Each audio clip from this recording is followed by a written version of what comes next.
स्वागत है आपका अपने यूट्यूब चैनल एग्जाम अपडेट में। आज मैं आपके समक्ष उपस्थित हूँ वैदिक काल के महत्वपूर्ण फैक्ट्स के साथ। मैंने वैदिक काल के जितने भी महत्वपूर्ण तथ्य हैं उनको एक ही जगह कलेक्ट करने का काम किया है और ये 2 पेज का नोट्स है, ठीक है? जिसमें मैंने वैदिक काल के संपूर्ण जितने भी कंटेंट हैं, ठीक है? उन्हें एक ही जगह एक पिरो दिया है, ठीक है? आपके लिए ये क्लास काफ़ी ज़्यादा महत्वपूर्ण होगी और यह छोटी क्लास होगी, ज़्यादा बड़ी क्लास नहीं होगी, ठीक है? इसमें आप वैदिक काल के सारे भी चीज़ों को एक ही जगह पे देख पाएँगे। तो बिना समय गँवाए चलिए स्टार्ट करते हैं। वैदिक काल, ठीक है? पहला देखते हैं ऋग्वेद, ठीक है? ऋग्वेद जो है यह प्रारंभिक वेद है, ठीक है? चारों वेदों में ऋग्वेद, यजुर्वेद, सामवेद, अथर्ववेद में सबसे पहले जो लिखा गया वेद था, वो ऋग्वेद था, ठीक है?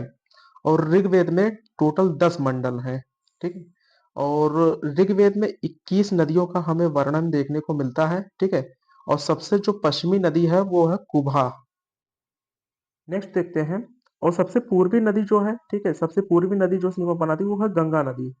नोट, वैदिक काल में टोटल 25 नदियों का वर्णन किया गया है, ठीक है? याद रखिए वैदिक काल में टोटल 25 नदियों का वर्णन है, लेकिन ऋग्वेद में 21 नदियों का वर्णन है, ठीक है? अगर हम चारों वेदों की बात करें तो चारों वेदों में कुल मिलाकर 25 नदियों का वर्णन किया गया है। वहीं ऋग्वेद में अकेले 21 नदियों का वर्णन किया गया है। यहाँ पे याद रखने योग्य तथ्य यह है कि जो ऋग्वेद था सबसे पहले आया था, बाद में अन्य वेद काफी बाद में आए, ठीक है? तो नेक्स्ट देखते हैं।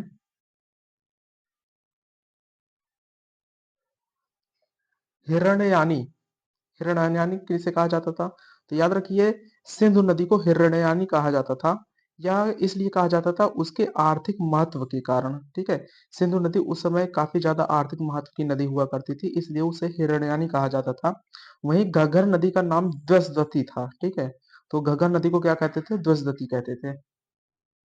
बात करते हैं ऋग्वेद की। तो ऋग्वेद में अभी मैंने आपको बताया कि ऋग्वेद में टोटल 10 मंडल है, ठीक है? 10 मंडल का इसमें उल्लेख किया गया है। प्रथम मंडल जो है ऋग्वेद का जो प्रथम मंडल है, ठीक है? यह मधुक्षमता को समर्पित है। वहीं जो द्वितीय मंडल है वह गृत समद को समर्पित है, ठीक है? बात करते हैं तीसरे मंडल की। तो तीसरा मंडल विश्वामित्र जी को समर्पित है, ठीक है? जिसमें हमें गायत्री मंत्र का उल्लेख हमें देखने को मिलता है। बात करते हैं सोम देवता को कितने सूक्त समर्पित हैं। तो याद रखिए सोम देवता को 114 सूक्त जो हैं वो सोम देवता को समर्पित हैं। नेक्स्ट देखते हैं यजुर्वेद।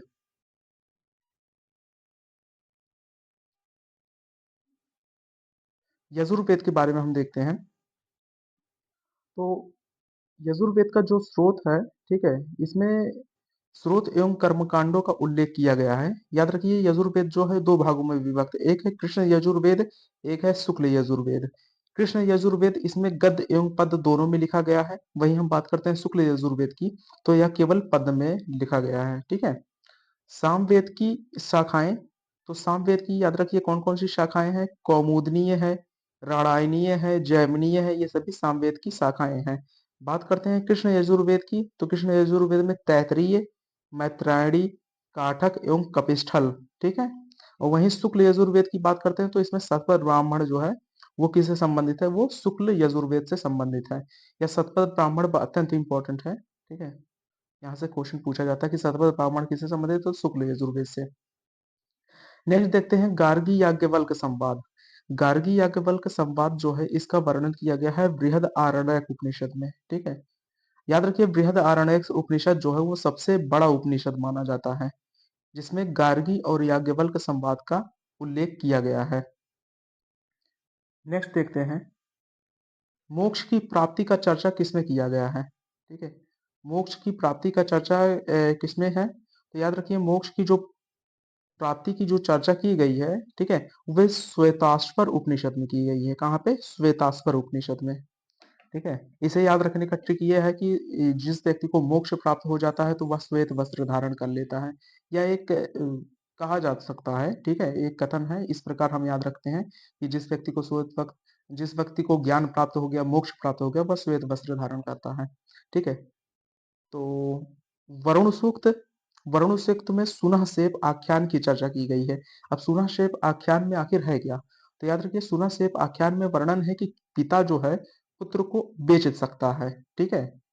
आगे हम देखते हैं कि एक कहानी हमें देखने को मिलती है जिसमें एक पिता जो होता है वह 100 गायों को लेकर अपने पुत्र को बेच देता है। ठीक है। तो वरुण सूक्त जो है वहाँ सुनाशेप आख्यान इसमें वर्णन किया गया है। सतपथ ब्राह्मण में पत्नी को अर्धांगिनी का दर्जा दिया गया है। ठीक है। तो याद रखिए, सतपथ ब्राह्मण में पत्नी को अर्धांगिनी का दर्जा दिया गया है। कन्या को विदाई के समय दिया जाने वाला उपहार क्या कहलाता था? तो कन्या को विदाई के समय दिया जाने वाला उपहार कहलाता था बहातू। ठीक है। नेक्स्ट देखते हैं, क्षेत्रज क्या होता था? याद रखिए, वैदिक काल में कुछ कुप्रथाएं भी प्रचलित थी। ठीक है। नियोग प्रथा से जन्मी हुई संतान को क्षेत्रज कहा जाता था। ठीक है। क्षेत्रज नियोग प्रथा ऐसी प्रथा होती थी जिस स्त्री का पति मर जाता था, उसे उसके छोटे भाई के साथ, उसके पति के छोटे भाई के साथ विवाह करना पड़ता था, और उससे जन्मी जो संतान होती थी वह क्षेत्रज कहलाती थी। ठीक है। बात करते हैं अमाजू की। तो अमाजू जीवन भर कुंवारी रहने वाली कन्याओं को अमाजू कहा जाता था। ऋग्वेद में कौन कौन सी महिलाओं का उल्लेख किया गया है? कौन कौन सी विदुषी महिलाओं का उल्लेख किया गया है? तो याद रखिए, घोषा, लोपामुद्रा, विस्वरा और अपाला, ये कुछ प्रमुख विदुषी महिलाएं थी। ठीक है। जिनके कई लिखे गए छंद वेदों में संकलित किए गए हैं। तो ये ऋग्वेद की विदुषी महिलाएं थी। ठीक है।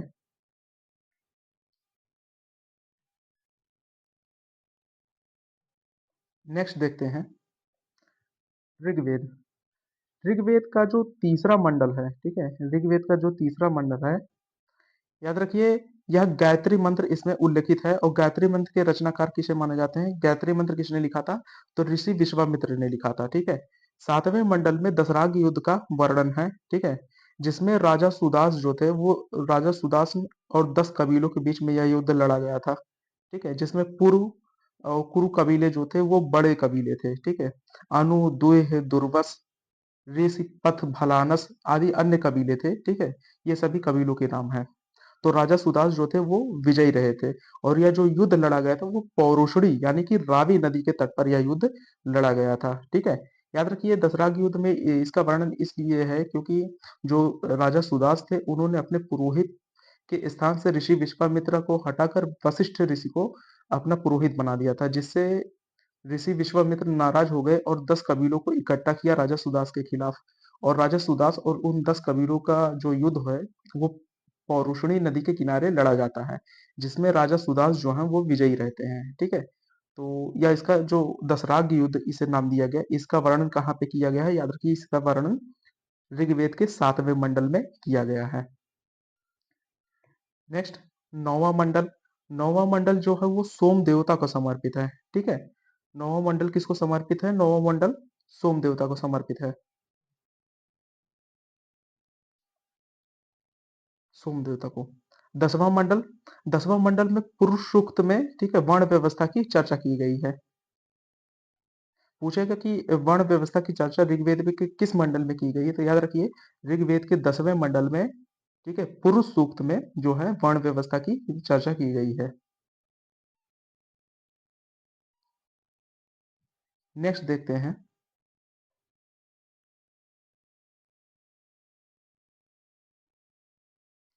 कर्म। याद रखिए, कर्म किसे कहा जाता था? तो कर्म जो था, ये जौ की सत्तू बनती थी और दही से बना एक पदार्थ होता था जिसे कर्म कहा जाता था। ठीक है। वैदिक काल में यह जो था यह काफी प्रचलित खाद्य पदार्थ था, कर्म। ऋग्वेद की बात करें तो ऋग्वेद में 24 मंत्रों में जो है कृषि का वर्णन हमें देखने को मिलता है। ठीक है। तो पूछा जाएगा कि ऋग्वेद में के कितने मंत्रों में हमें कृषि का वर्णन देखने को मिलता है? तो याद रखिए, ऋग्वेद के 24 मंत्रों में हमें कृषि का वर्णन देखने को मिलता है। कुछ कृषि से संबंधित टर्मिनोलॉजी हैं जो कि पूछी जाती हैं अक्सर एग्जामों में। तो ऋग्वेद वैदिक काल में कुल्या किसे कहा जाता था? तो याद रखिए, कुल्या जो था ये नहर को कहा जाता था। वहीं जो कूप या अवहट कहा जाता था, जो खोद कर गड्ढे बनाए जाते थे जल प्रणाली हेतु, ठीक है, पानी हेतु जो गड्ढे बनाए जाते थे, उन्हें कूप या आवट कहा जाता था। यदि बात करें अस्म चक्र की, तो अस्म चक्र जो वर्तमान समय का राहट, ठीक है, राहट जो होता है कुएं से पानी निकालने के लिए पहले प्रयोग किया जाता था, ठीक है, उसे तत्कालीन समय में अस्म चक्र कहा जाता था। ठीक है। नेक्स्ट देखते हैं गांधार शहर। ठीक है। गांधार शहर किस लिए फेमस था? तो याद रखिए गांधार जो था यह ऊनी वस्त्रों के हेतु प्रसिद्ध था। ठीक है। गांधार जो था ऊनी वस्त्र हेतु प्रसिद्ध था। नीवी, नीवी उसे कहते थे जो कमर के नीचे के वस्त्र जो होते थे उन्हें नीवी कहा जाता था। और वासस कहा जाता था जो कमर के ऊपर पहना जाता था। ठीक है। अर्थात कमर के ऊपर धारण किया जाने वाला वस्त्र वासस, और कमर के नीचे धारण किया जाने वाला वस्त्र क्या कहलाता था? नीवी कहलाता था। ठीक है। आगे बढ़ते हैं, छांदोग्य उपनिषद के बारे में देखते हैं। छांदोग्य उपनिषद कुरु महाजनपद में बताया गया है कि कुरु महाजनपद में ना कभी ओले पड़े और ना ही टिड्डी दल का हमला हुआ। ठीक है। ये जो टिड्डी दल का हमला था यह पहले भी हुआ करता था। ठीक है, जिससे फसलें नष्ट हो जाया करती थी, और ओलों से भी फसलें नष्ट हो करती थी। लेकिन छांदोग्य उपनिषद बताता है कि जो कुरु महाजनपद था वह एक ऐसा महाजनपद था जिसमें ना कभी टिड्डी दल का हमला हुआ था और ना ही कभी ओले पड़े थे। ठीक है। तो यह 3 स्टार का क्वेश्चन है। ठीक है। या पूछा जा सकता है एग्जाम्स में कि वह कौन सा महाजनपद था जहां पर कभी ना ओले पड़े और ना ही टिड्डी दल का हमला हुआ? तो याद रखिए वो छांदोग्य के उपनिषद के तहत कुरु महाजनपद था। ठीक है। वेदों में वर्णन। ठीक है। राजा विदेह जो राजा जनक जो थे वो कहाँ के शासक थे? वो विदेह के राजा थे। ठीक है। पांचाल के राजा कौन थे? प्रवाह जबाली थे। केकय के अश्वपति थे। और काशी के राजा कौन थे? अजातशत्रु थे। ठीक है। वेदों में इन चारों राजाओं का वर्णन मिलता है। ठीक है। तो विदेह के राजा जनक, पांचाल के प्रभा जबाली, केकय के अश्वपति और काशी के शासक थे अजातशत्रु। अथर्ववेद की बात करें तो अथर्ववेद में परीक्षित जो है वो मृत उल्लेख के देवता के रूप में उल्लेखित हैं। ठीक है। परीक्षित को मृत उल्लेख का देवता कहा जाता था। नेक्स्ट देखते हैं सभा। ठीक है। सभा और समिति जो थी वो प्रजापति की दो पुत्रियां भी कही गई हैं। ठीक है, वेदों में। याद रखिए, लेकिन सभा जो होता था वो कुलीन लोगों की संस्था होती थी। ठीक है। इसमें जो बड़े गणमान्य और वृद्ध लोग होते थे जो कि काफी एक्सपीरियंस्ड होते थे उन लोगों को इसमें शामिल किया जाता था। ठीक है। तो सभा जो थी वो कुलीनों की एक संस्था थी जिसमें वृद्ध, अमीर व्यक्ति, ठीक है, शासक वर्ग ये शामिल हुआ करते थे। महिषी किसे कहते थे? तो याद रखिए राजा की जो पत्नी होती थी उसे वैदिक काल में महिषी कहा जाता था। ठीक है। भागदुक, कर एकत्र करने वाले अधिकारी को क्या कहते थे? भागदुक कहा जाता था। ठीक है, इसे याद रखिएगा, भागदुक। अक्षवाप, अक्षवाप किसे कहा जाता था? आय व्यय की गणना करने वाला। ध्रुत क्रीड़ा में राजा का जो सहायक होता था उसे अक्षवाप कहा जाता था। ठीक है। छत्र या छता किसे कहते थे? प्रतिहारी या द्वारक को छति या छत्रा कहते थे। नेक्स्ट देखते हैं ऐतरेय ब्राह्मण। ऐतरेय ब्राह्मण एक ग्रंथ है जिसमें बताया गया है कि अजिगर्त ने 100 गायों को लेकर अपने पुत्र सुनासेप को बलि के लिए बेच दिया था। ठीक है। तो जैसा कि आगे मैंने बताया था कि ऐसी एक कथा है कि जिसमें गायों को लेकर अपने पुत्र को बेच दिया गया था। ठीक है। तो याद रखिए ये वही है, ऐतरेय ब्राह्मण में इसका उल्लेख मिलता है कि अजिगर्त द्वारा 100 गायों को लेकर अपने पुत्र सुनासेप को बलि के लिए बेच दिया गया था। नेक्स्ट देखते हैं काठक संहिता। काठक संहिता ये भी बहुत इंपॉर्टेंट है। ठीक है। काठक संहिता में 24 बैलों के साथ खेती किए जाने का साक्ष्य मिलता है। ठीक है। तो पूछे जाएगा कि किस संहिता में अर्थात किस ग्रंथ में कहाँ पर 24 बैलों के साथ खेती किए जाने का साक्ष्य मिलता है? तो याद रखिए काठक संहिता में 24 बैलों के साथ खेती किए जाने का साक्ष्य हमें देखने को मिलता है। ऐतरेय ब्राह्मण में कन्या को चिंता का कारण माना गया है। ठीक है, याद रखिए कन्या को चिंता का कारण ऐतरेय ब्राह्मण में माना गया है। मैत्रायणी संहिता, मैत्रायणी संहिता क्यों प्रसिद्ध है? याद रखिए स्त्री को पाशा एवं सुरा के समान बुराई माना गया है। ठीक है, सुरा मतलब होता है शराब। ठीक है। मैत्रायणी संहिता में गायत्री मंत्र का बात करते हैं तो गायत्री मंत्र में ब्राह्मण बालक का जो उपनयन संस्कार होता था इसके अनुसार वह 8 वर्ष की आयु में होता था। ठीक है। और किस ऋतु में? यह वसंत ऋतु में होता था। ठीक है।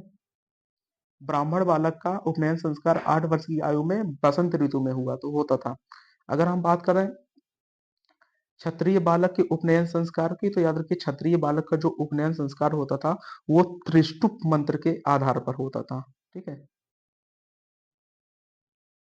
क्षत्रिय बालक का जो उपनयन संस्कार होता था वो त्रिष्टुप मंत्र के आधार पर किया जाता था और 11 वर्ष की आयु में होता था। ठीक है। और यह ग्रीष्म ऋतु में अर्थात गर्मियों के समय इसका उपनयन संस्कार होता था। बात करें वैश्य बालक की, तो वैश्य बालक का जो उपनयन संस्कार होता था वो जगती मंत्र के द्वारा द्वारा होता था। ठीक है, वो जगती मंत्र के द्वारा होता था और 12 वर्ष की आयु में शरद ऋतु में किया जाता था। ठीक है। ब्रह्मवादिनी किसे कहते थे, तो याद रखिए जो जीवन भर आश्रम में रहकर शिक्षा प्राप्त करने वाली जो महिलाएं होती थी उन्हें ब्रह्मवादिनी कहा जाता था। ठीक है। अमाजु ऐसी महिलाओं को कहते थे जो जीवन पर्यंत शांति नहीं करती थी। ब्रह्मवादिनी वे जो जीवन भर आश्रम में रहकर शिक्षा ग्रहण करती थी। नेक्स्ट देखते हैं कृष्ण अयस।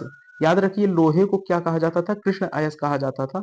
और कृष्णल जो थी वो बाट माप की इकाई थी। ठीक है। बाट माप की इकाई क्या थी, कृष्णल थी। और कृष्ण अयस किसे कहा जाता था, यह लोहे को कहा जाता था।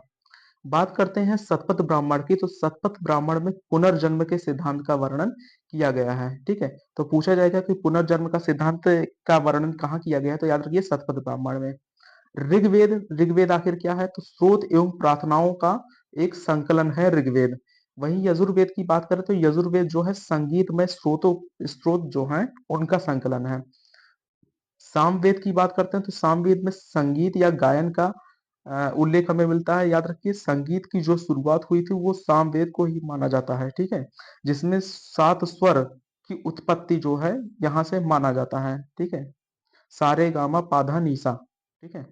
अथर्ववेद की बात करें तो अथर्ववेद में तंत्र मंत्र और जादू टोने का हमें वर्णन देखने को मिलता है। अथर्ववेद में जो था अथर्ववेद वो सबसे अंतिम वेद था। ठीक है, सबसे लास्ट में आया। नेक्स्ट देखते हैं यज्ञ विधान। यज्ञ विधान हमें यजुर्वेद में देखने को मिलता है। ठीक है, यज्ञ कर्म कांडों को। उपनिषद की बात करें तो दर्शन आधारित जो उपनिषद है जिसमें वैदिक देवताओं का पुरोहित किसे माना जाता था। ठीक है, वैदिक देवताओं का जो पुरोहित माना जाता था वो बृहस्पति को माना जाता था। ठीक है, ये देवताओं के गुरु भी माने जाते हैं बृहस्पति। बौद्ध जातक जो है वो 3 प्रकार के सिक्के हैं। ठीक है, कौन कौन से सिक्के जारी किए जाते, निशाका, सुवर्ण और मशाका। ये 3 प्रकार के सिक्के जारी किए जाते थे। ठीक है। भक्ति एवं मूर्ति पूजा। याद रखिए भक्ति एवं मूर्ति पूजा जो है वो किस काल की देन है, ये मौर्योत्तर काल की देन है। ठीक है। ये मंदिर जो बनना स्टार्ट हुए थे वो मंदिर गुप्त काल में बनना स्टार्ट हुए थे। ठीक है। लेकिन जो भक्ति और मूर्ति पूजा का जो स्टार्ट माना जाता है वो मौर्योत्तर काल में माना जाता है कि विस्तृत तौर पर शुरू हो गया था। हालांकि हमें सिंधु घाटी सभ्यता से भी पशुपति की मूर्ति इसके अलावा देखने को मिलती है। ठीक है। और इसके अलावा मातृ देवी की मूर्ति हमें देखने को मिलती है, चित्रण देखने को मिलता है। ठीक है। लेकिन याद रखिए जो व्यापक स्तर पर हुआ था वो भक्ति एवं मूर्ति पूजा मौर्योत्तर काल में स्टार्ट हुआ था। ठीक है। बात करते हैं अग्नि की, तो अग्नि जो है अग्नि देवता को 200 मंत्र समर्पित हैं। ठीक है। कितने मंत्र समर्पित हैं, लगभग 200 मंत्र समर्पित हैं। बात करते हैं पुराणों में किस किस चीज का उल्लेख किया गया, तो याद रखिए पुराणों में जो है सर्ग, प्रतिसर्ग, वंश एवं मनवंतर इसके आधार पर जो है पुराण लिखे गए हैं। महाभारत का पूर्व नाम क्या था, तो महाभारत को जय संहिता के नाम से भी जाना जाता है। ठीक है। महाभारत को जय संहिता के नाम से भी जाना जाता है, अर्थात इसमें 1 लाख श्लोकों का उल्लेख किया गया है। और चतुर्विंशति संहिता कहा जाता है रामायण को, जिसमें लगभग 24,000 श्लोकों का उल्लेख किया गया है। नेक्स्ट देखते हैं तमसो माँ ज्योतिर्गमय। यह किस उपनिषद से लिया गया है, तो याद रखिए यह किस उपनिषद से, बृहद आरण्यक उपनिषद से लिया गया है। बृहद आरण्यक उपनिषद जो है वो सबसे बड़ा उपनिषद है। ठीक है, इसे हमें याद रखना है। तो इस प्रकार जो है हमारे वैदिक काल के जितने भी फैक्ट्स थे जो कि एग्जाम के लिए इम्पोर्टेंट है वो समाप्त होते हैं। ठीक है। और इसके बाद हम मिलते हैं नेक्स्ट वीडियो में जिसमें हम वैदिक काल से संबंधित जितने भी प्रश्न हैं उन्हें हम कंप्लीट करेंगे। और इसके बाद सिंधु घाटी सभ्यता के प्रश्न भी बचे हुए हैं, उन्हें भी हम जल्दी ही कंप्लीट कराएंगे। सो अगर आपको मेरा चैनल अच्छा लगा हो, ये कंटेंट अच्छा लगा, तो इस चैनल को ज़रूर सब्सक्राइब करें, ज़रूर से लाइक, शेयर और कमेंट करें, ठीक है? और यह भी बताएँ कि हम कहाँ पे इम्प्रूव कर सकते हैं। मिलते हैं नेक्स्ट वीडियो में। Thank you so much.